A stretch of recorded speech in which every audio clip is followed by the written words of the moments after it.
Right. Good afternoon. This is the sixth in our series of podcasts after a busy Christmas working with Community Share, delivering services to Dorset unpaid carers. This episode, we're going to talk to Marcus Firth, CEO of Community Share, and the man, the myth, the legend that is Stuart Semple, international artist and ambassador for Mind. Stuart was born and bred in Dorset and studied at Paul College of Art, where my mother went in the 60s. It's some very eccentric artists out there. So I suppose the first question I want to ask you, Stuart, what led you to becoming a Mind ambassador? Well, it was a bit of a long journey, really. I mean, initially, I had some mental health issues myself as a teenager when I was studying art. I had very bad anxiety after a near-death experience, and it kind of left me in my room making art, not really with anyone to talk to about what I was going through.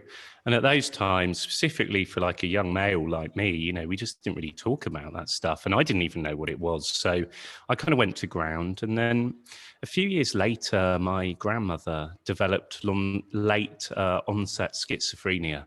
And she was going through a really, really tough time. And I reached out to Mind to get some support for my nana, and they were amazing. They gave us such good advice. And I was having a conversation with them about how I thought art was really powerful and could help heal a lot of this stuff, and how it helped my recovery from my panic attacks and stuff. And they were kind of a bit dubious about it in those days. It seemed like I was talking a bit of a foreign language, but I knew it worked. And I said, well, you know what, maybe we could do something together and sort of test this out. And we decided we would make a creative therapies fund together. And I sort of put my fundraising cap on and tried to bring in some money to launch this fund with them. And I became an ambassador. And since then, we've been really exploring, I suppose, the therapeutic or healing potential of art. And it's been exciting, and that's the story, I suppose. It's a good thing to hear the personal experience. And Marcus and I were talking over a period of months with unpaid carers in Dorset. I mean, there's always been, and I don't want to get political about it, but there's always been a mental health issue with unpaid carers. And when I say unpaid carers, we're talking people who care long-term or periodically for members of the family or friends without any formal agency support. And obviously what's really put the nail on the head is with COVID, where people have been obliged to stay indoors with very challenging children or adults, nowhere to go. There's been some awful episodes and crises. Yeah. And we've been trying to work out how we can support carers, not just practically, but with their mental health. And one of the things that we did was that after Marcus's research, we trained to become mental aid, first aid trainers. Oh, brilliant. Yeah, really good. Yeah, I mean, we're doing the teacher bit next week. I mean, we're not teachers, I hasten to add, but it will allow us to do adult education. But, sorry, Marcus, go on. Yeah, I was going to say, it's been a really important part of growing Community Share, was to recognise, first of all, the challenges of the COVID period, but probably far more importantly is what is going to come latently over the next 2 to 3 years. So that ability to have first aid for mental health and have a real focus on mental wellness seemed really appropriate. And I'm really interested to hear how you've gone through your program and then added art to part of that sort of process. Sounds really exciting. Yeah, well, I don't know. I mean, obviously the pressure that carers are under is immense anyway. And the pandemic is just another layer of problems, and, you know, and the mental health crisis. The whole society's wrestling with that issue, you know, all the way from the royal family down to people like me. So really, it's time that we started looking at ways that we can navigate that and support one another through that. in the family, in the home, with the people that we're looking after, particularly as carers. And I do think that there is a place for art in that. I do think that art is very, very powerful. I think it's a very, very important tool. If you understand how to navigate it, if you understand how to use it, it might be a bit of a secret weapon. And interestingly, over the last sort of year, there's been some really interesting research coming out. The neuroscientists are onto this now, like Johns Hopkins University, big research coming out of France. And they're seeing the impact art has, not just on the people that make it, but the people that see it, and actually what it does to us internally, biologically, actually. They can see it in the brain. And now we're starting to actually see the science that ties up with the things that I've seen anecdotally. You know, I've met people who've started making art for the first time, and it's like a little ray of sunshine opens in their world, and it never closes. You know, once art's open for somebody, they've got that place of expression, that place to go and say how you feel and what's happening. And I think it's just really important that every human being has access to that. We've always done it. It's why we're different than monkeys. Monkeys don't make art, they make tools. Human beings express how we think and feel in our world through the things that we create. If we stop doing that, we start to become a little bit unwell. And I think it's really important that everybody understands that art could be part of their mental kind of wellness diet in a way, seeing it, making it, joining in with it. It's just good. It's interesting that you say that, Stuart, because we were discussing the other day, you said about mental wellness. And Marcus got a real bee in his bonnet about mental health and mental wellness. You know, I think the analogy was, wasn't it? We all have mental health. It depends how mentally well you are. But it's, you know, I mean, what you're saying for me on a personal level with art is so true. I mean, I can switch off for a period of time and just be immersed in what I'm doing. And I think it's, you know, that reduces stress. You know, you can indulge your whims, your fantasies. It doesn't really matter, does it? Because art is subjective. And I don't know how you see it, but I see it that, you know, if you like what you've done, it doesn't really matter what anybody else thinks. You know, if you're happy with what you've done. But what we found, I wanted to ask you was, you know, we find a lot of carers who are, well, I'd love to do it, but I don't know where to start. I'm not good enough. And well, yes, you are. You know, you just express yourself. Don't judge yourself. I mean, would you take the same view?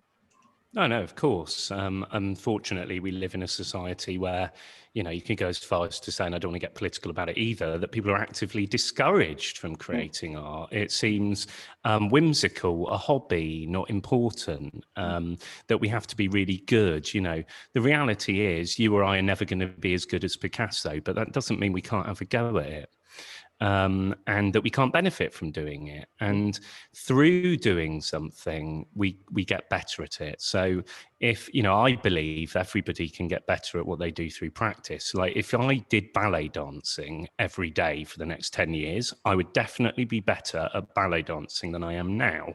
I'll never be Darcy Bustle. I don't have the body for it, but I can still do it. And we need to get this message out that it's not about being good at it. It's about joining in. And to your point about losing yourself in the moment of creating it, you know, it ties into this whole mindfulness piece of actually being in the moment. You know, you can only draw or paint or write or read poetry now. You can't do it in the far past or the future. So it takes you away from ruminating on things that have happened or getting upset about what might have come in the future. It brings you to here and now, and you come face to face with yourself and you start dealing with your feelings. You start meeting your emotions. Things move. And particularly if you struggle to articulate that with words, then some sort of artistic output, even if that's dancing around the living room after you've put someone to bed or you've got that little window, I think you should grab it and use it and do something for you. Do you think... Oh, sorry, Max. So I think that's so true. And one of the things that I think is so important for carers is art and activities allow them to put themselves first in that moment. So that's the first thing, is they're actually prioritizing themselves. And we know through the whole mental wellness process, that's actually critical. It's finding the time, putting yourself first, and then it's sharing that with other people. And we sort of have a term for some of the stuff we're doing, which is called, a helping hand. Mm. That's what community shares about. It's that helping hand to start you on your own journey, and you find what is going to work for you. But it should be empowering and it should be uplifting, because that's the whole end game, isn't it? Is to enjoy what you do, smile, have fun on the journey, and hopefully something great comes out of it at the end. But if not, the journey was worth it in the first place. Exactly. The work itself becomes the reward, but some people feel it's selfish to take that hour to express themselves, and there's stigma around that, and they feel they should be looking after someone 24/7, and it's hard sometimes. I mean, I know, like, when my mum was ill, I was really exhausted towards the end, and I kind of felt guilty to kind of go home, actually, and just kind of have a bath, let alone crack out my paints, So I totally know what that sort of feels like, I think. It's interesting you say that. I mean, one of the underlying elements for all carers is guilt. And it's my duty. And also identifying as a carer. I mean, that's not particularly art orientated, but getting people to understand when we're advocating for them that it's okay. If you have a caring responsibility, you are a carer. And funny enough, I don't find many people who find it a social stigma. Certainly not in rural Dorset. I mean, it could be wrong. But getting people to, I have this regular conversation, have a go at some art, but I'm not good enough. So I think, as we said before, well, it doesn't matter. Failure is not a sin. Not trying is the sin, and that's why well, I'm certainly, and Marcus has come around to my way of thinking, I'm all about, getting people involved in whatever art they want to do, and we're trying very soon to provide very, very basic art lessons, be it painting, lino prints, dry point printing, things which are relatively cheap to do. Great. You don't need to have a huge budget. And I think it's certainly with your culture hustle ethos, experimentation. Yeah, totally. It's this is what I did of your stuff. Oh wow! It's got your pinkest pink, and I can see that. Wow. It's but I just but I'm comfortable. I think a lot of carers aren't, but a lot of carers are not comfortable with what they do. They haven't accepted your judgment as the person creating the art is what's important. Does that make sense? Yeah, it does. But I think it's about gentle encouragement. It's about opening the door, and it could be lino cutting. I mean, it could almost be anything. It could be script writing. It could be giving someone a camera. But the point is that once the door's open, they start to find their rhythm and their voice. And, it's like a menu of things, right? I mean, it's not everything. Art doesn't cure everything. It's not like some magic bullet, but it's about finding your art for you. Like, you've made a great painting there. You probably got a lot out of making it. It's great. But someone else, maybe they just like to write a little bit of poetry before bed, and yeah. Art is, as we said, subjective, and of course it depends on how you want to express yourself. I mean, as you say, painting, lino printing, collages, photography, ballet, writing, poetry, everything is potentially art. Yeah, but I think the way you encourage people is you just make the barrier of entry very easy. You make it easy for them to join in. Collage is great because collage is something anyone can do. Yeah. And, these kind of things really open the door to it.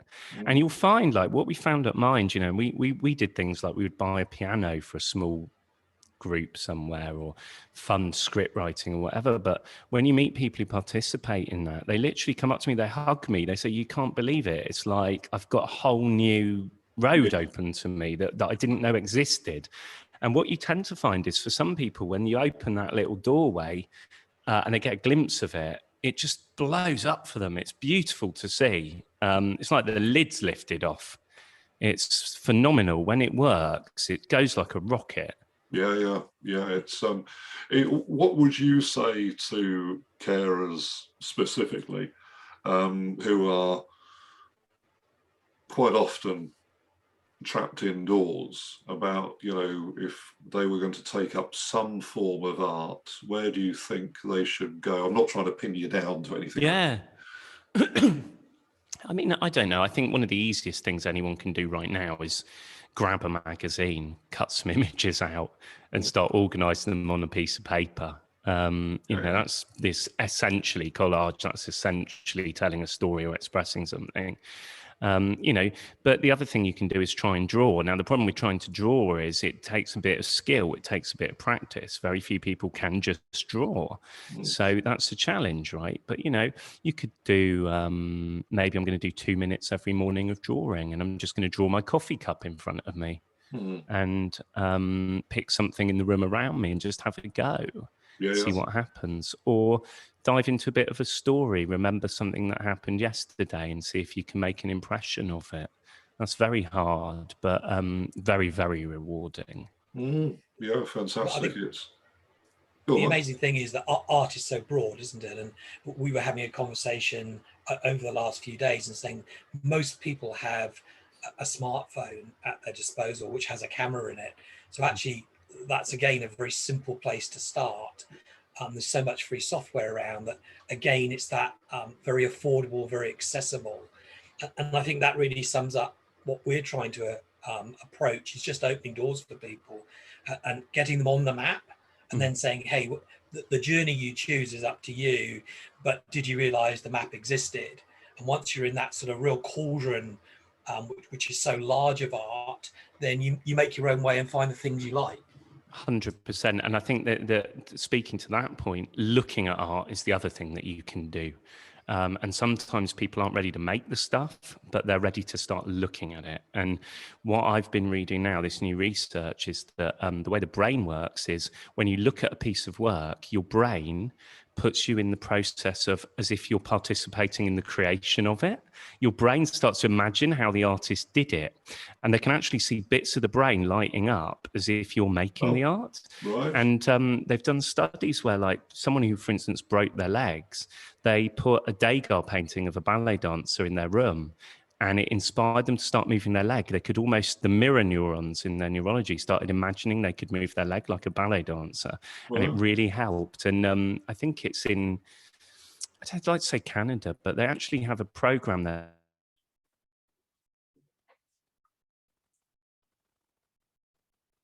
Whoops.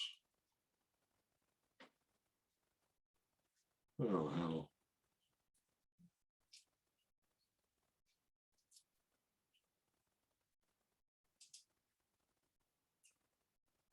Again, you can look at it on your phone. There's great documentaries. There's every image ever is probably available on Google. You know, spending time looking at stuff can be really beneficial, and it can be lovely for the people you care for as well. Actually, to put art in the room. Yeah, fantastic. It's I mean, it's interesting. My experience of your art has sort of summed up to me the breadth of the discipline. You know, I don't want to flatter your ego, but you know, I mean, your experimentation with art seemed to be, I'm going to give this a go. I fancy doing this. I don't know if that's true, but yeah, I think it is, because I think, you know, if you want to push things forward, then you have to be taking risks. And a lot of the work I make, I don't know if it will work or not. And a lot of it doesn't work, but I like to attempt things. And for me, ideas are more important than the thing they're made with. So sometimes I need to make a paint formula, or I need to write a bit of code, or it's a huge public sculpture for somewhere, but it all comes from an idea. And then I kind of need to, like, learn how to do it. And put myself on the line like that, and be willing to sort of get it very wrong, I suppose. And there's a great analogy there for carers, of that moving to be able to take risks where it's safe to take the risks. There is a safety net there. There's a comfort because you've got other like-minded people there supporting you.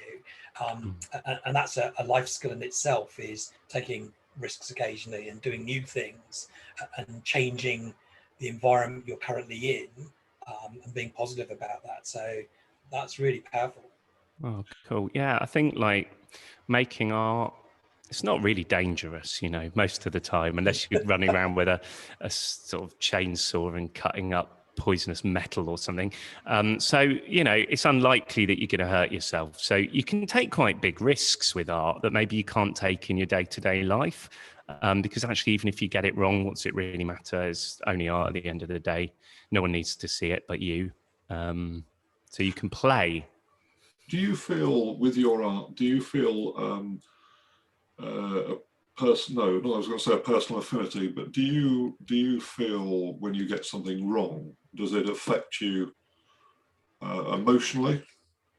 Well, I suppose sometimes I'm frustrated because I want something to happen, and I've been, especially if I spent a long time on it and it doesn't do what I hoped. It is frustrating, but then at the same time, that's just part of the process, and then it sort of spurs you on to make your next piece of work and try and get it right next time, and it just sort of goes with it. It's not easy making art. It's not always fun. But you do it anyway. And for me, it's not really all about the end result. It's the process of it. It's the time in the studio. It's chewing over the ideas. It's the growth of the thing. So I'm not like, I understand that the art isn't me. It's something I made. So if it falls over and it fails, it doesn't mean I'm a failure. No. I failed this time, better luck tomorrow kind of thing. Well, that's a very healthy way to look at it, isn't it? Because the reason I ask is because you hear historically about artists who have completely lost the plot when something has not gone, or perpetually not gone the way they wanted to, and they feel a certain, or have been known to feel a certain amount of pain when, and I'm sure you can think of examples of people like that. But it's nice. It's good to hear from someone with your influence that you've got a very healthy attitude to it. Yeah, but it wasn't always like that. I mean, in my teenage years and even like 10, I was raging when it went wrong. I felt lousy. Like I think that the sort of resilience I have now has been built up over quite a long time. Right. And if I'm completely honest, at the start, I made some terrible things and I really hated them. And it wasn't easy, but I think now I've got just a bit more resilient to it, and it's actually given me that. So that's a gift in that, is that I've become more open to getting it wrong. You just think with life experience and moving on, you've sort of, as we supposedly all do as we get older, you get a little more mellow. Yeah, that's it. It's exactly that. Yeah, it's. I'm just admiring your creations in the background. That's. Are they paintings? Yeah, there's some paint. Yeah, some of the paintings I'm working on. Fantastic. I won't be too nosy. I just happen to see them, and I am nosy. Yeah, no, I'm in my painting studio today, and I've been trying to come here more, and do more painting, but it's been very slow. And again, like my mum was very ill in the lead up to Christmas, and I took on that role for her. I was there a lot, and it was hard with the COVID because I couldn't be for a long time, and I managed to be towards the end, and it means I wasn't really in here, and I couldn't really focus on it. But I've started to pick it back up again in the last few weeks and start to make things again. So how is it? I mean, from an art point of view, how is it the virus affected you in your ability to be creative? Oh, it's been really strange. I was making a lot of work before the virus, and then I came in to carry on with it, and it just felt really obsolete and irrelevant, and like the whole world had pivoted, and like my work was a bit self-indulgent with what was happening. And then I struggled to get back into making my work. And I think I distracted myself with all sorts of things.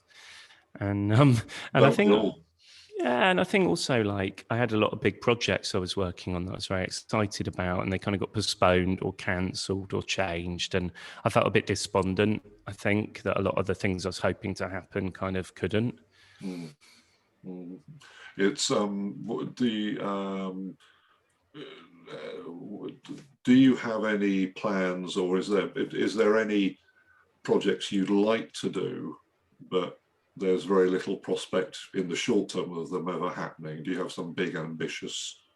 Well, not like big ambitious stuff, but I had some sort of public art projects planned, and there was a museum show in New York that I was really excited about. And I'm sure these things will happen in time, but I think the thing I'm missing most, if I'm honest, is just seeing art. Like I'm just desperate to go to an art gallery and sort of see something. I feel very cooped up. I kind of need to see what people are making again. I just feel very disconnected from like, you know, a big part of my life was to go to London a lot, really go to shows, really see what people are making, see what's happening. And I feel very disconnected from that. Even seeing it online, it's just not the same. So I think my big plan, and when I can, is to just go on a bit of an art binge and look at lots of stuff. Yeah, yeah. So I mean, we could all do that actually. I mean, it would be a great way to, as you say, you were talking about, you know, visiting art and galleries, etc. I mean, obviously, as you know, in Dorset, contemporary art has always been a little bit limited on what you can see.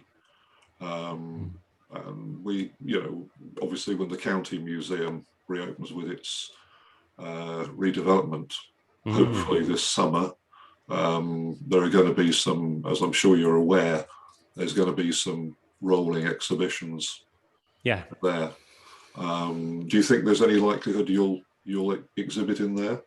I don't know if they ask me. Well, probably, yeah. If they ask, I'd love to do that. But you know, like I have plans. Like I've sort of set up a small gallery in the town centre that no one can really see because you can't come in. But I've put some really good artists in there that I really like their work, and it's in the town centre now for like a month.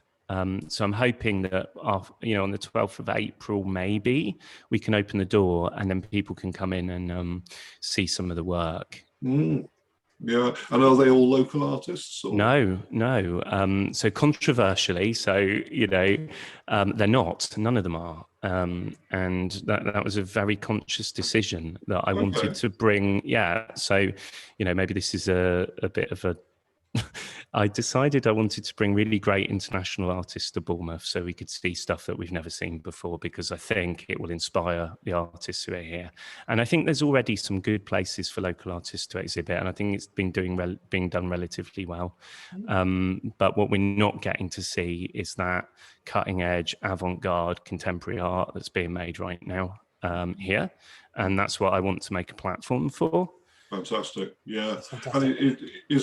And are we likely to see these artists or their work come into, you know, Dorset, as in out of BCP?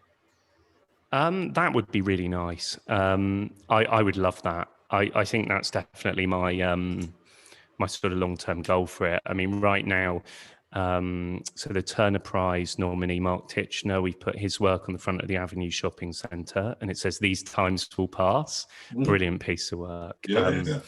We've put Sarah Maple's giant skip sculpture in the window of the gallery that you can see, Corey Archangel from New York. So, you know, I hope it's near enough for Dorset people to come if they're allowed. But I would totally love to be curating things in the wider sort of Dorset area, really, because I think it's so necessary. Yeah, I mean, it would be, you would certainly be, I think, I don't know what Marcus thinks, but I think you'd be an inspiration to, and I know you're not comfortable with compliments, but I think you would be an inspiration to a lot of the carers that we know who are, if you like, sympathetic to art. Oh, brilliant. You know, I think that would work really well. Very much. And I think one of the things that just listening to you talk over the last few minutes really highlights is artists and art is no different than a lot of other groups through the last year, that the lack of contact and a lack of a normal routine has had a profound effect. And anything we can do to reopen those doors, both to the old and to new exciting things, has to be our solution for their next 2 to 3 years. Totally. Yeah. And we'd love to support anything you're doing in Dorset, of course. Oh, thank you. I think our group, both within Community Share and the Dorset Carers Hub, and they're very, very similar, and that's why we've come together, really would benefit from your art and the inspiration that gives. Oh, brilliant. Okay. Well, we should make a scheme, maybe. Well, yeah, I think certainly we can have some conversations. Yeah. Yeah, I think it would be, off the top of my head, I can think of several places in some of the more rural areas of Dorset that would love to see your art, your contemporaries' art, because they would never get the opportunity. For various reasons, and to open art up to a whole new sector of the population would be, I think, would be very therapeutic. And I think going back to this thing about mental health and art as a therapy, if, as you said, you as a well-established artist want to get out, and as you said yourself, and see other people's art, and from that, I presume, inspiration, ideas. Yeah. Well, if you take it down the river to people who are very inexperienced, and they can see what you've done and your colleagues have done, I think, well, in actual fact, I could give that a go. Absolutely. And as you say, I mean, art is a huge field, and I don't know how you feel about art snobbery, but as I'm sure you know, there are some artists who will only work in specified areas. I only use gouache, or I only do sculpture. But correct me if I'm wrong. You seem to be of the ilk, I'll try anything I damn well please. Thank you very much.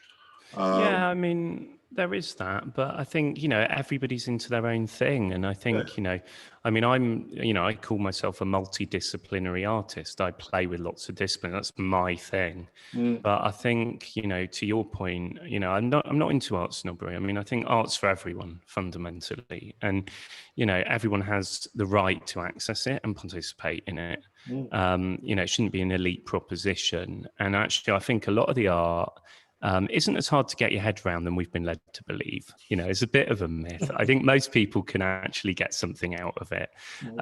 And I think it's wrong that people maybe in a rural community, can't access new, interesting, inspiring artistic ideas, because don't they have the same right that everybody else does? And, not everybody lives next to Tate Modern in London, No, I think our real focus is taking opportunities to the community. That is Community Share, particularly because Dorset is so rural and people can't come to Central. If we take it to them, then you can inspire them. And once people are inspired, then they make a choice. And if they like it, they're prepared to go find it. But that initial contact needs to be quite close to them.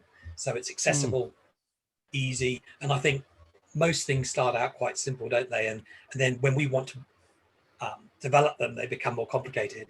But when you first start out, it's pretty easy, folding it over paper, and then you get into origami. It's like, wow, how did that move from a simple fold it in half to all the complex stuff? So if you can get people hooked on the simple, then the sky's the limit for the future. I think you're right, and you've got to meet people where they are, and I think even bringing the caliber of artists we've brought, like even to Bournemouth, is quite Trojan in a strange way, because even Bournemouth town centre hasn't had access to that, so that's a huge step. Most of it's, I don't think I've ever really seen these artists, not outside a big capital city. I don't think so. And how did That's they? an incredible thing to be achieving. Yeah. How did they? When you mooted the idea, how did they take it? They were all right about it. I think they were quite excited. I think, admittedly, a lot of them were my sort of friends, or that I knew. And you're like, not to be weird, but I have a sort of reputation in the art thing, and they've heard of me, and they probably, know that I'll do my best and that they Yeah. can kind of trust it. So I think I was lucky in that I had some connections I could draw on. Yeah. I think maybe if someone else had have asked, Ron Arad, a really important artist, he's had a retrospective at the Museum of Modern Art, Centre Pompidou. Ron, can I borrow 3 sculptures from 1987? I think people would. I think he'd probably tend to get lost, But Ron lent them to me, and they're there, and you can come and see them, and they're brilliant artworks, right? So I'm very, very lucky that I can do that, I suppose. It's well, I mean, we're trying our bit. As funny enough, as of the week after next, we're doing workshops on lino print. Brilliant. And because it's cheap to do, so you may be interested to see that's the kind of thing. Oh wow, great, yeah. Sorry, I've got blurring in the background, so you can't. No, I can see. I saw it. It's really good. Yeah, exactly. Well, I mean, what I'm trying to do is from here is to get people to explain, because as I'm sure people who've never done or never had the opportunity to be involved in art seem to think that a square must be square, or a triangle must be precise. And I keep explaining, it's not geometry, it's art. By doing random eccentric characters, if I can do it, then why can't you? Exactly that. Just lead by example like that. You're doing it perfectly, and you're totally right. Like, nature doesn't do straight angles and perfect lines. Everything's organic. We're human beings. How are we going to express ourselves? Really, it's not going to be rigid like that. I mean, some people think like that. It's beautiful, but it's just do your thing. See what comes out. You might surprise yourself at who you are. Can we use that as a soundbite? Do your thing. Yeah, I like that. I love it a lot, and it for me, it's that I just love what you're saying. It's about trying to get people started, and if they've got the confidence to give things a bash, then it's amazing what they might find, and that's so important. Start, put something down. Actually, doesn't have to be anything, but if you've started, then wow, you've got the biggest barrier out of the way. I mean, it's the first mark that's the scary bit. It's getting them lined up with that bit of lino, with the tool. That's all the work. Like, after they've done that, they're off. Like, and quite often, like I used to when we were allowed, go into schools and try and inspire the kids a bit. And I would say, we're going to do a drawing, but no one's ever going to see it, because at the end you're going to screw it up and chuck it in the bin. And I'm going to stand on the desk, and you've got 2 minutes to draw me. Just do whatever you like, and then screw it up and put it in the bin. And then I just took the whole pressure away from it having to be any good. No one was ever going to see it, and we were off to the races. Yeah. It's. Do you think it's also a question of not being judgmental? Definitely. I think schools are so wrong. I get messages from kids, their teachers told them their art wasn't right. I'm like, what do you mean your teacher said it wasn't right? Like, how can it be wrong? It's ridiculous. I've actually written some of these teachers as well, and told them off, because you can't be doing that. No. It's that's where it starts. Yeah, it's all because I think. Correct me if I'm wrong. What you're saying is, if you tell a child they're wrong, then that stifles their creativity. Is that? That's exactly what I'm saying. Then 90% of kids in schools now are not choosing the arts at GCSE. So they're not doing drama, they're not doing music, and they're not doing art, right? 90%. Why? Because earlier on they were told their house was out of proportion, or their shoes don't look like that. I mean, I don't want to live in a world with no art. No, I think Marcus and I would agree with you entirely. Absolutely, it's an organic process, isn't it? And that's organicness is you on whatever you're doing, and that's the sum of the art. It is exactly what you decided to do, not anybody else's opinion. The only person that really matters is yourself. Yeah. Exactly. This is me. I make a mark like that. The end. It's honest. It's truthful. It's you. I love it. It's beautiful. I don't care. Yeah, and that's that's a really good point. It's art is what do you make of it, and art. I suppose the classic one, isn't it? Is if you talk about opera singers, being an opera singer is an art and a skill. you may not like what they're doing, but you can appreciate the skill required to produce that performance. Does that, I mean, I don't know if that makes sense, but yeah, that makes sense. I think it does. It sort of makes sense. I mean, I think the thing is that skill's a slightly different thing, because skill's cultivated over time, you know. So you get skillful by doing things a lot. Like a great ballet dancer was doing it since they were 4 years old, and now they're 19 and they are amazing to watch. And I think sometimes we've got to be careful, because when we hold up really skillful work, it can actually terrify people, because they think, I have no chance, you know, that Constable painting is unbelievable. Who am I? You know, I live in a village outside Wimborne. I've got a box of watercolors. I can't do that. And you know, I think my message is, no, you can't, but that doesn't matter, because you can do you in a way that no one else can with what you've got. And that's what I want to see. And that is the thing that's going to help you feel good about yourself, heal, connect with yourself. It's going to help your mental wellness. It's going to help the people around you understand what you're going through, because you're going to have a thing you can show people. And then it all is brilliant after that. It's a real way to express yourself, and I think you're very right. And one of the things that's emerged recently is that the growth of reuse and repurposing, and what people are just suddenly able to do they wouldn't have dreamt of a few years ago. And actually, again, just like you said, it actually doesn't matter if it goes wrong, just repaint it or redo it. And what a great thing to be able to do and say, actually, there are no wrongs anymore. That it's what I like. So and people are doing some amazing stuff. You look at some of the blacksmith work with old iron. It's quite amazing. Yeah, well, driftwood sculptures is a classic one, isn't it? You know, people who've had brave enough to gather enough wood to make fantastic sculptures, and all it really is time and having the vision to, you know, to see what you're making. But no, I mean, Stuart, I mean, thank you so much for your time. You've been a real pleasure to talk to. Oh, it's been amazing to come on. I'm glad to have met you both. It's good. Hopefully we can encourage you, you know, in due course to, you know, see whether we can get together with doing something out here in the States. That'd be brilliant. That'd be brilliant. Yeah, well, we will. When we're allowed.